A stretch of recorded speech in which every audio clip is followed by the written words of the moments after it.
తరహాలో అసెంబ్లీ ప్రాంగణం ఉండాలన్న సీఎం రేవంత్. ఫోన్ల రికవరీలో తెలంగాణ టాప్. ఏపీలో రాష్ట్ర వ్యాప్త ఫెర్టిలైజర్స్ అండ్ పెస్టిసైడ్స్ షాపుల బంద్కు పిలుపు. ఢిల్లీ బ్యాటర్స్ ని వణికించిన బెంగళూరు బౌలర్స్. ఇలాంటి ఇంట్రెస్టింగ్ న్యూస్ 30 సెకండ్స్ లో చూసేద్దాం. శాసనమండలి కాన్ఫరెన్స్ హాల్లో సీఎం రేవంత్ రెడ్డి కీలక సమీక్ష నిర్వహించారు. మండలి chairman Gutta Sukhender Reddy, assembly speaker Prasad Kumar ఈ సమీక్షా సమావేశంలో పాల్గొన్నారు. పార్లమెంట్ తరహాలో అసెంబ్లీ ప్రాంగణం ఉండాలని సూచించారు సీఎం రేవంత్. సభ గౌరవం పెరిగేలా చర్యలు తీసుకోవాలన్నారు. ఎమ్మెల్యేలు, ఎమ్మెల్సీలకు మరింత ప్రైవసీ ఉండాలని, పబ్లిక్ గార్డెన్స్ లో మెంబర్స్ కోసం క్లబ్ ఏర్పాటు చేయాలని సూచించారు. మెంబర్స్ కోసం వాకింగ్ ట్రాక్, క్రీడల కోసం ఏర్పాట్లు ఉండాలన్నారు. వచ్చే సెషన్ నాటికి సెంట్రల్ హాల్ సిద్ధం కావాలన్నారు. హెరిటేజ్ భవనాలకు నష్టం జరగకుండా చర్యలు ఉండాలని సూచించారు. అసెంబ్లీ ప్రాంగణం భద్రతను పటిష్టం చేయాలని సీఎం సూచించారు. వీటితో పాటు మరికొన్ని కీలక అంశాలపై ఈ సమీక్షా సమావేశంలో ముఖ్యమంత్రి చర్చించారు.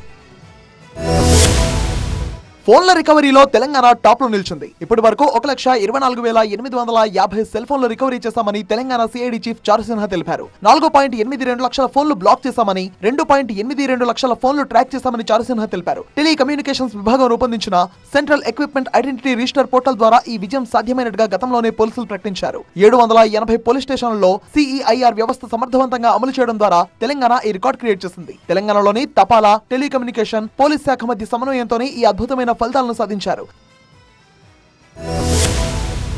కంపెనీల ఆన్లైన్ విక్రయాలకు వ్యతిరేకంగా ఏపీలో రాష్ట్ర వ్యాప్త ఫర్టిలైజర్స్ అండ్ పెస్టిసైడ్స్ బంద్ కు పిలుపునిచ్చింది ఆల్ ఇండియా అసోసియేషన్. ఉత్పత్తులను నేరుగా ఆన్లైన్ లో అమ్మకూడదని ఫర్టిలైజర్స్ షాపుల యజమానులు డిమాండ్ చేస్తున్నారు. ఇప్పటికే ఆత్మకూరు పట్టణంలో ఎరువులు, మందుల దుకాణాలు స్వచ్ఛందంగా మూతపడ్డాయి. కేవలం డీలర్ల ద్వారానే విక్రయాలు జరపాలని వ్యాపారులు డిమాండ్ చేస్తున్నారు. ఆన్లైన్ సేల్స్ వల్ల స్థానిక డీలర్లు తీవ్రంగా నష్టపోతున్నారని ఆవేదన వ్యక్తం చేస్తున్నారు. దీంతో ఏపీలో రాష్ట్ర వ్యాప్తంగా ఎరువులు, పురుగుల మందుల అమ్మకాలు నిలిచిపోయాయి. ఆన్లైన్ లో ఫర్టిలైజర్స్ అమ్మకాలు నిలిపివేయాలని గత కొన్ని రోజులుగా షాపుల యజమానులు ఆందోళన వ్యక్తం చేస్తున్నారు. అయితే దీనిపై ఎలాంటి స్పందన రాకపోవడంతో ఇప్పుడు ఏకంగా షాపుల బంద్కు పిలుపునిచ్చారు.